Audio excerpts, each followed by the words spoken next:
This is a prologue that I'm adding to my video about how to create the following stars and bows, if you like. Here's some examples, starting from one that's made from just 1/4 inch strips of paper on up to the other two are made of 1/2 inch strips. I'm adding this afterwards because I noticed in the video that I made that I wasn't showing them very clearly. Lending me an assist in this video is a guy I like to call Mr. Chipper. Now, he might look like an ordinary ballpoint pen, but if you press his head down, there you see why I call him Mr. Chipper. If you couldn't understand, he said, "Woo, do I feel great. Gonna be a stress-free day today."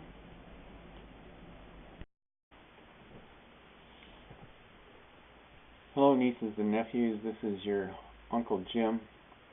Today I'm doing a couple of things. One is I'm going to show you how to make this craft with your children. How to make this three-dimensional star. This is a craft that I learned from my Uncle Herbie. For those of you that are my sister's children, that would be your great Uncle Herbie and your children's great Uncle Herbie. Anyway, I'm going to show you how to make this. At the same time, I'm going to try to teach myself to do a couple of things. One is to post my first YouTube video, which would be this one. And number two would be to use iMovie to edit that film. So anyway, this is a very small star. It was made out of 11-inch strips cut 1/4 inch wide, so out of an 8.5 by 11-inch piece of paper. Okay, so I've changed the angle here. You probably can't see my face anymore, and that's probably a blessing.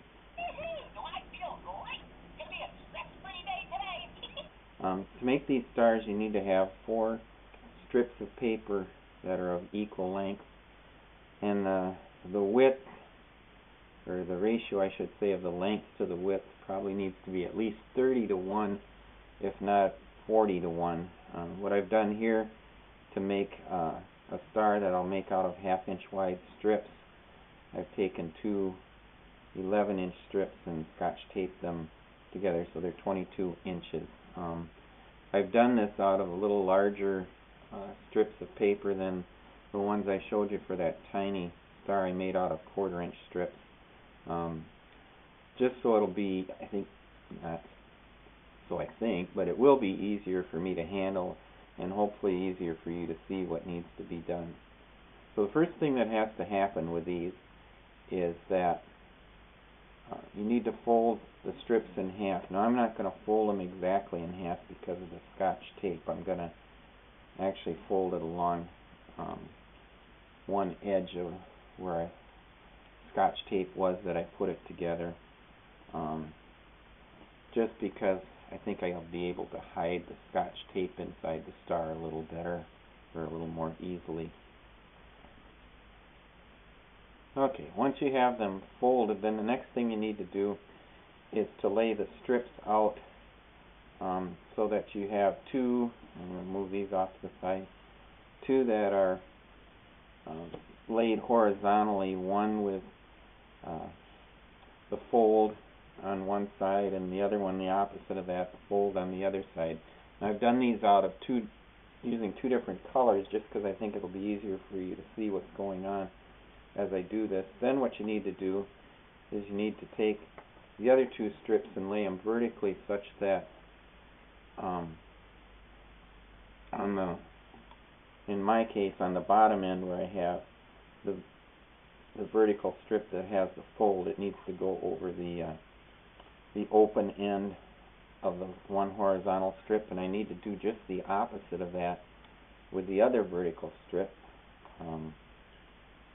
Okay, so now you can see what I have here. If I kind of pull them together a little bit more, I've got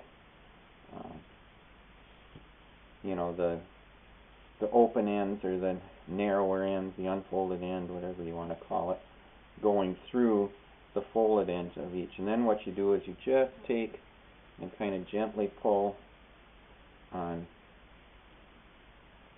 these, both the horizontal and the vertical until you get yourself a nice tight checkerboard pattern here. Almost there. Okay, pretty tight. There we go. That looks pretty good.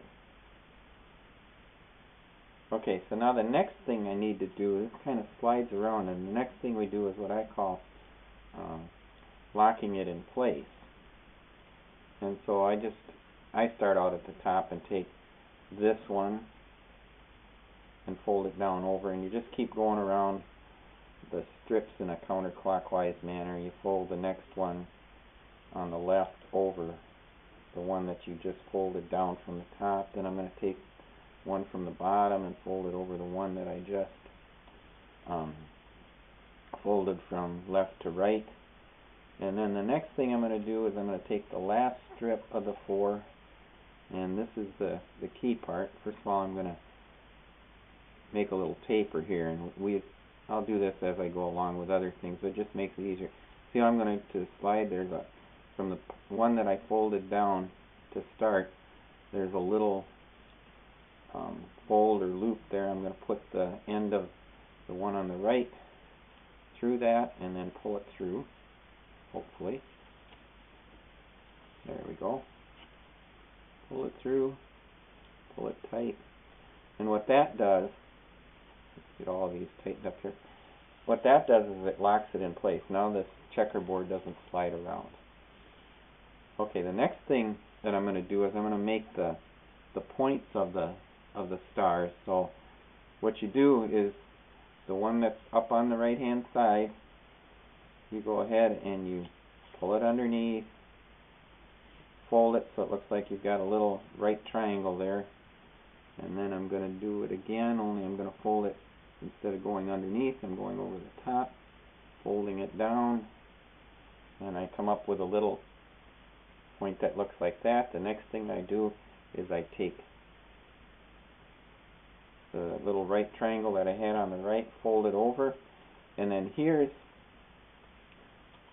the part that you have to look at. Then I'm going to take the strip from that point I just made, push it through the loop that I have here at the top, and again I'm going to back up here and make a little taper, make this a little easier to push through, I hope.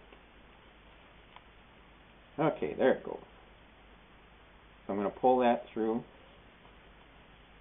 all the way down until I pull the point up. See how now I have a nice point there, and the strip that I used to make it, I push down through the loop going over the top of it. So all I do then, I turn this thing clockwise, take the one on the right again. This time it happens to be a green one. Fold it under, fold it over, crease it, fold them together. Okay, I already had the taper on that from when I started.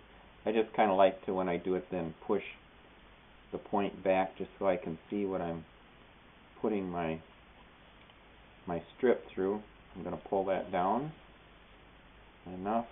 Okay, so the point comes up.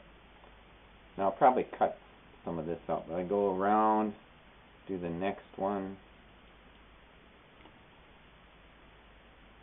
Okay, so now I'm down to doing the very last one. So again, fold it behind, crease it again, fold it over. Now this one looks a little bit tricky because there's no loop here, but that's because of the strip I pulled across from making that first point. So you kind of have to fold that back to see what you're doing on this very last one. I'm going to try putting this through without putting the taper on it. Let's see what happens. I might get it through far enough. And again, I might not. So we'll put the taper on it. Fold this back so I can see what I'm doing. Put it in through the loop. Pull it down. Okay, So now you end up, when you get done, you have 4 points that you've made. The next thing that you do is you take it, you flip it over. Okay, notice when you flip it over now, all of the strips are on the right hand side just like they were when I did the other ones. And now I'm going to do exactly the same thing with these 4 strips. I'm going to, pull it under, fold it over, go on top, fold it over so I have a triangle, fold it again, flip it back, the taper here real quick.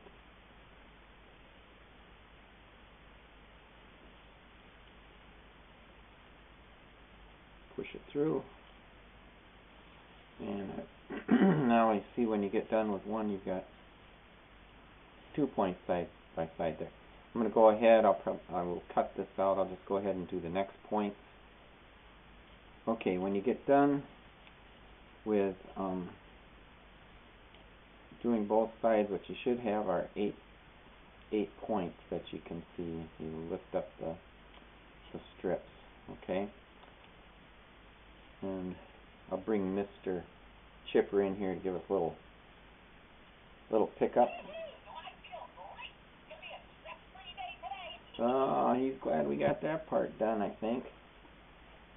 Alright, so the next part that we're going to make, and if you can see it here, are these 3-dimensional points, if you like.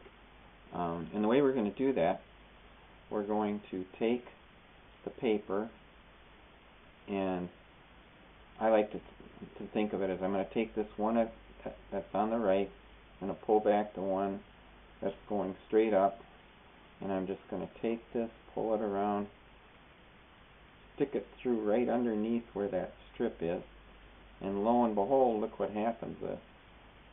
The end of the strip comes through one of the points that you've made. And then you pull this down kind of gently, and so you don't get creases, hard, straight creases in it. You want it to be kind of rounded. I'm having a little trouble with this one. Let's see how we do here. That's one of the things I should have said, is that the paper that you choose to use should be fairly thin paper.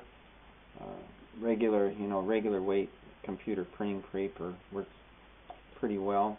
That sort of weight.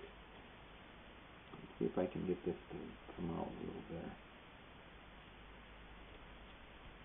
That's somewhat better. There we go.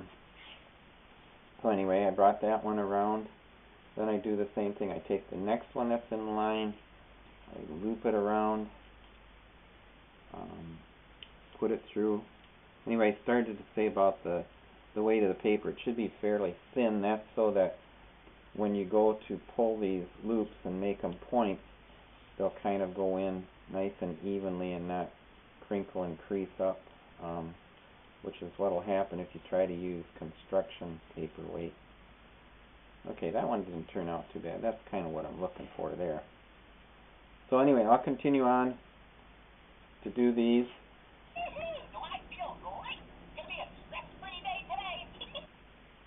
Now, you can, at this point, if you want to use this for like a bow on a package, you can, cut these strips just so they're even with the points. You can leave them a little long. Whatever you'd like to do. You could do something like I did with this one I was going to show later, where you maybe leave the loops a little bigger and then cut the strips themselves with different colors at 2 different lengths. And you can use these like a bow on a package. Okay, I'm going to complete this one out so it's like the regular 3-dimension star. So again, if I start with the one on the right, I'm going to bring it around and push it down through underneath the next strip, and it'll come out the point of this star down here.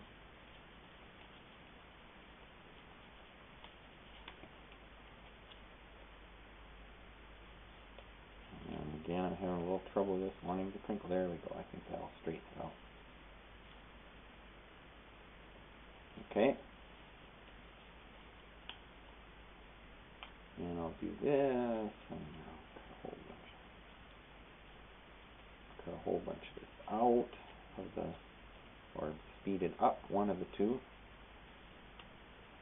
Okay, here we go on the last one. Pull it through. Keep going, keep going.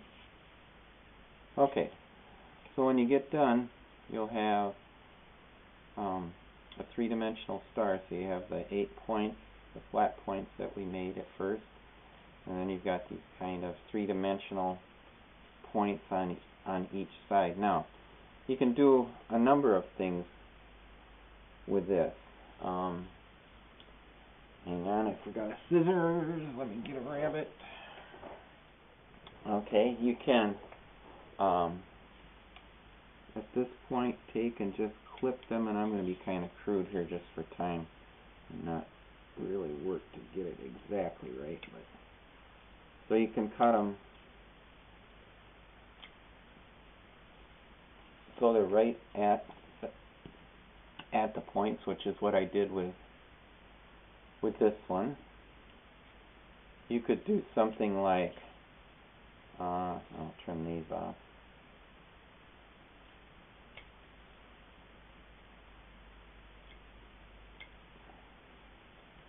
Trim all of the points except for maybe one side of them.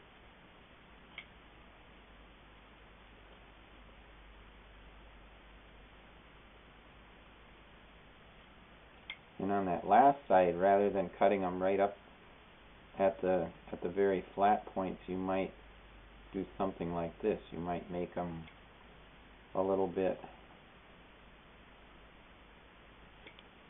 longer, so you get something that looks like the star over the manger. Now, what you do with these is you could poke a little hole in here, put some thread or some cloth fish line through it, hang it on your Christmas tree as an ornament.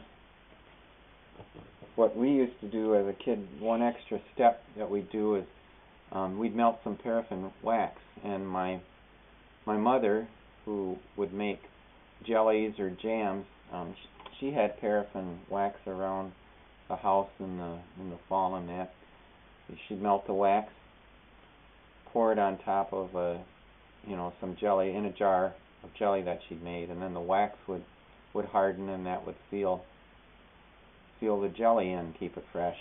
What we do with these stars is we dip them in paraffin, pull them out, and then sprinkle different colored glitter on them.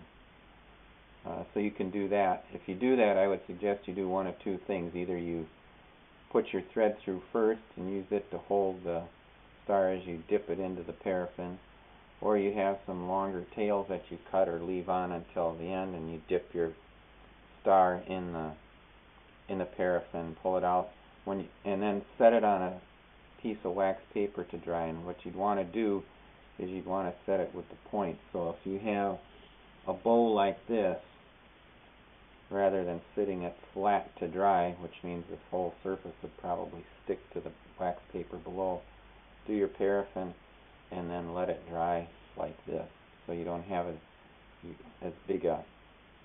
as much surface area touching the wax paper underneath. For those of you that are my nieces and nephews,